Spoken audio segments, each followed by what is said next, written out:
নুন দিয়ে জামা কাপড় কাচা যায়, ন্যাপথলি দিয়ে ফ্রিজের গন্ধ দূর করা যায়, আর চালও পরিষ্কার করা যায়। বন্ধুরা, এটা কি আপনারা জানতেন? অবশ্যই জানতেন না। তো ভিডিওটা স্কিপ না করে পুরোটা দেখুন, তাহলেই কিন্তু বুঝতে পারবেন যে আমি আপনাদের কি বলতে চাইছি। আর অনেক সুন্দর সুন্দর কার্যকরী টিপস এই ভিডিওতে আছে। জানেন তো বন্ধুরা, আমরা যখন চাল কিনি, চালের মধ্যে কিন্তু অনেক সময় পোকা থাকে। আবার চালে পোকা না থাকলেও কিছুদিন চাল রাখার পরে পোকা হয়ে যায়। এখন কিন্তু কেমিক্যাল দেওয়া থাকে, তো দোকানে হয়তো হয় না, বাড়িতে আসার পরে অনেক সময় অনেকের ঘরেই পোকা হয়ে যায়। রোদে দিলে পোকা বেরিয়ে যায়, কিন্তু আবার যখন নর্মাল অবস্থায় থাকে তখন কিন্তু আবার হয়ে যায়। তো এটা একবারেই পোকা মুক্ত হবে কিভাবে? একটা বাটির মধ্যে ভিনিগার আর 2-3টে ন্যাপথলি দিয়ে এরকম চালের মধ্যে বসিয়ে একটা কাপড় দিয়ে সুন্দর করে হালকা বাঁধবেন না, উপর দিয়ে হালকা করে রেখে, যাতে হাওয়াটা বাইরে না বেরোয়, এরকমভাবে উপর দিয়ে হালকা করে রেখে ছাদের মধ্যে রোদ খাওয়াবেন। দেখবেন একটা পোকা থাকবে না, আর ঘরে নিয়ে আসার পরেও 2-4 দিন কেন, 1 মাস কেন, 1 বছর রাখলেও পোকা আর ধরবে না। এই টিপসটা অবশ্যই ফলো করবেন বন্ধুরা। একটু সর্দি হয়েছে আমার, তো অ্যাডজাস্ট করে নিও।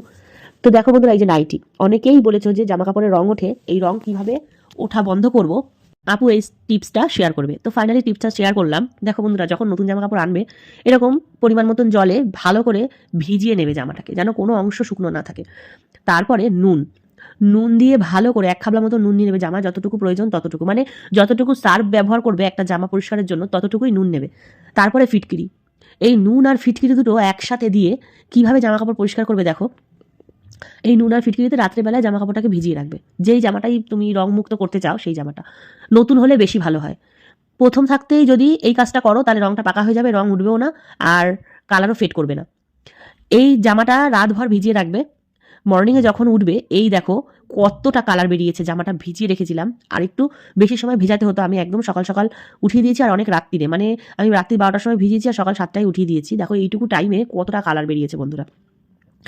এই পানি দিয়েই কিন্তু জামাটাকে নিংড়ে ভালো করে চিপে রোদ্দুরে শুকাবে, আর অন্য কোনো পানি কিন্তু এটার সাথে ব্যবহার করবে না। আগে এইটা ভিজিয়ে এই কাপড়টাকে ভালো করে চিপে রোদ্দুরে মেলে দেবে, তারপরে ব্যবহার করো। জামাটা শুকিয়ে যাওয়ার পর জলটা কিন্তু ধুয়ে ফেলবে, তারপরে জামাটা শুকিয়ে গেলে যখন করবে না বন্ধুরা, আবার যখন তোমরা কিন্তু এক ফোঁটাও রং বেরোয়নি, শক্ত যখন রোদ্দুরে হয়ে যাবে, এখান থেকে আর রং বেরোবে না, শুকিয়ে যাবে জামা। অবশ্যই ফলো করবেন বন্ধুরা, আপনাদের অনেক উপকারে লাগবে, আমার কিন্তু। তো যাই হোক বন্ধুরা, আমরা সবজি এবার দেখুন বন্ধুরা, প্লাস্টিকে রাখি, এমনি আর খোলা রাখি ভেজিটেবল বাক্সেতে, কিন্তু বেশি দিন থাকে না। পটল তো বিশেষ করে পেকে যায়।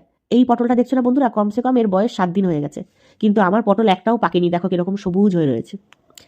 এই যে ব্যাগগুলো দেখছো বন্ধুরা, নেটের ব্যাগ, এগুলো অনলাইন পারচেস করেছি আমি মেশো থেকে। ভেজিটেবল ব্যাগ বললেই হয়ে যায়, এটা চেন রয়েছে।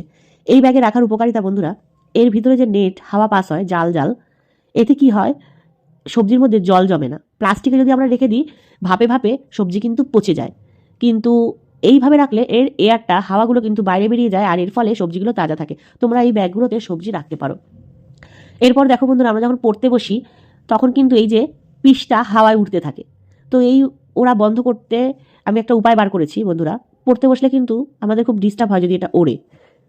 এই যে পেনটা দেখছো বন্ধুরা, এই যে ঢাকনাটা বা পেনটা দুটোই পুরাতন, পেনটাকে আমি ফেলে দেবো।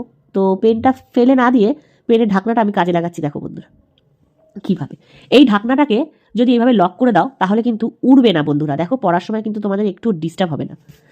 তোমরা কিন্তু এই টিপসটা অবশ্যই ট্রাই করবে বন্ধুরা, এটা কিন্তু আমাদের অনেক উপকারে লাগে। এরপর দেখো বন্ধুরা, আমরা যখন কোথাও যাই, তেলগুলো ব্যাগের মধ্যে যখন আমরা নিয়ে যাই তখন কিন্তু পড়ে যায় লিকেজ করে। তো এই লিকেজ বন্ধ করার জন্য একটা উপায় আমি বার করেছি। এই যে পুরোনো প্লাস্টিকগুলো আমাদের ঘরে থাকে না, ফেলে দেই, সবজির প্লাস্টিক, মিষ্টির প্লাস্টিক, আরও যাবতীয় যত প্লাস্টিক আছে ফেলে দিই। ওগুলো না ফেলে কিছুটা অংশ কেটে, কিছুটা কাটবে বা ছিঁড়ে নেবে, তারপরে দেখো মুখের মধ্যে এরকম একটা প্লাস্টিক লাগিয়ে ঢাকনা আটকে দিলে কি হবে বন্ধুরা, কৌটোটার মুখটা কিন্তু টাইট হয়ে গেল। এরপরে প্লাস্টিক যে বাড়তি রয়েছে সাইডে, ওগুলোকে কেটে বাদ দিয়ে দেবে, তাহলে দেখতে খারাপ লাগবে না বন্ধুরা। এই টিপসটা কিন্তু তোমরা যে কোনো বোতলের সাথে বা পানির সাথে ব্যবহার করতে পারো, এই প্লাস্টিকের টিপসটা। তো বন্ধুরা, তোমাদের কথা দেখালাম চালে পোকা লাগলে কিভাবে চালের পোকা ছাড়াতে হয়।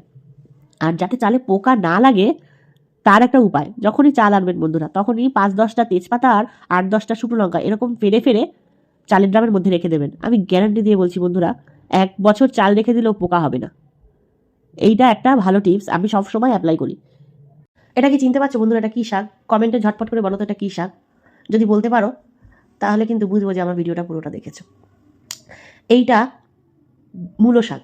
আমি বলি বন্ধুরা, দেখো কতটা নুন নিয়েছি, আরেকটু নুন নিয়েছিলাম, তোমাদেরকে দেখানো হয়নি, নুনটা শেষ হয়ে গেছিল, এতটা নুন নিয়েছি। আমাদের বাড়ির সবাই কিন্তু ততটাই কম বেশি মূলো শাক খেতে এই ভালোবাসে। নুন দিয়ে তো যেরকম আটা মূলো মাখি, যখনই আনি আমি কিন্তু ঠিক এইভাবে সেইভাবে কুচিয়ে নিই, শাকটাকে মাখবো। কোচানোর পরে বন্ধুরা ভালো করে এইভাবে একটু বেশি একবার করে নুন দিয়ে মূলো শাক এইভাবে ভালো করে চটকাই। বন্ধুরা মেখে, আটা যেভাবে এই যে জল মাখেন টপ টপ ঠিক করে পড়ছে, সেইভাবেই এটা কিন্তু মেখে শাকের চটকাতে জল। হবে। এই চটকাতে জলটা চটকাতে ফেলে এক দিয়ে পর্যায়ে তারপরে এইরকম ভালো একটা জল দিয়ে ধুয়ে শাকটা পজিশনে যখন বানিয়ে আসবে দেখবে তখন বন্ধুরা, কোনো যখন রকম বুঝবেন গ্যাস যে হবে না, সবুজ সবুজ খেতেও স্বাদ হয়। এরপর দেখো বন্ধুরা কাঁচি। আমরা যখন কোথাও ঘুরতে যাই বা ঘরেই বাচ্চা কাচ্চা যাদের আছে, আমার যেমন ঘরে দুটো দুটো বাচ্চা, তো আমি কিন্তু কাঁচিতে সব সময় এরকম পেনের ঢাকনা দিয়ে রাখি। বাচ্চারা হুট করে চলে আসে, এরকম খোঁচা লেগে যেতে পারে, তার কারণে আমি কিন্তু পেনের ঢাকনা দিয়ে সব সময় কাঁচি এরকম মুখটা আটকে রাখি। তোমরা কিন্তু এই টিপসটা ট্রাই করতে পারো যাদের ঘরে বাচ্চা আছে। এমনকি বড়রাও যখন কোথাও ঘুরতে যাই, আমরা ব্যাগের মধ্যে কাঁচি রেখে দিই, তখন কিন্তু এটা থাকলে আর কাটার সম্ভাবনা থাকে না। আর তারপরে দেখো এই যে হ্যান্ড ওয়াশ, আমরা কিন্তু মাসে আনি, আমার কিন্তু হ্যান্ড ওয়াশ প্রচণ্ড লাগে যেহেতু ঘরে বাচ্চা আছে। দেখো বন্ধুরা, এই হ্যান্ড ওয়াশে একবার চাপ দিলেই ভক করে অনেকটা কিন্তু লিকুইড বেরিয়ে যায়। দেখো একবার প্রেস করাতে কতটা লিকুইড বেরিয়ে গেছে।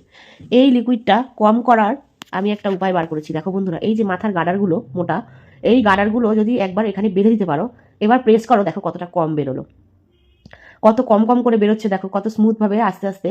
তো এই টিপসটা তোমরা ট্রাই করতে পারো যাতে হ্যান্ড ওয়াশের খরচাটা কম হয়। এবার দেখো বন্ধুরা ভিনিগার, এটা কিন্তু ভিনিগারটা শেষ হয়ে গেছিলো, অল্প একটু ছিল, তাও তোমাদের সাথে শেয়ার করলাম। এই ভিনিগারটার মধ্যে কটা ন্যাপথলি দিয়ে দিলাম।